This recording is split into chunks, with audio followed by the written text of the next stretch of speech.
កើតជើងត្បូងអាស្រ័យការងារនឹកទៅម៉ែវាមិនដឹងគិតអី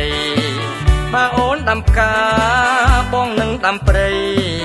នឹកទៅចៅស្រីវាកាន់តែធំបើគិតអាយុគ្រាន់តែទូរលេខមើលទៅលើមេឃពពកពាត់ភ្នំដល់ពេលចាស់ទៅអ្នកនៅក្បែរខ្ញុំមានតែម៉ែវាហើយនឹងឈើច្រត់មានតែចំរៀងច្រៀងលួងលោមចិត្តស្រណងជីវិតសែនមហាកំសត់ធ្វើបន់ដាក់ទៀនកសាងអភិវឌ្ឍវាសនាកំណត់វាលវត្តទៅសង្សារទៅភូមិមង្គលយកខ្យល់អាកាសរួចហើយទៅផ្ទះហូបបាយជុំគ្នា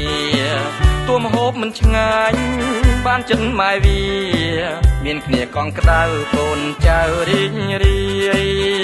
យ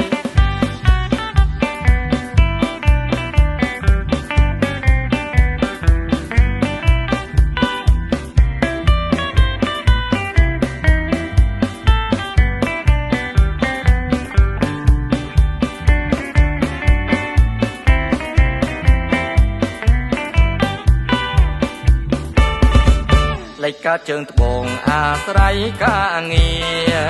នឹកទៅម៉ែវាមិនដឹងគិតអីបើអូនដាំផ្កាបងនឹងដាំព្រៃនឹកទៅចៅស្រីវាកាន់តែធំ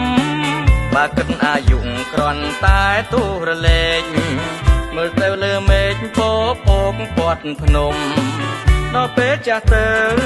អ្នកនៅក្បែរខ្ញុំ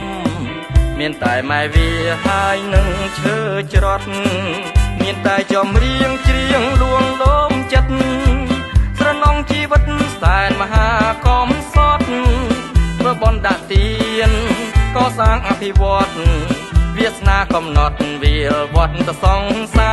រទៅភូមិមង្គលយកខ្យល់អាកាសរួចហើយទៅផ្ទះហូបបាយជុំគ្នាទួមហូបមិនឆ្ងាញ់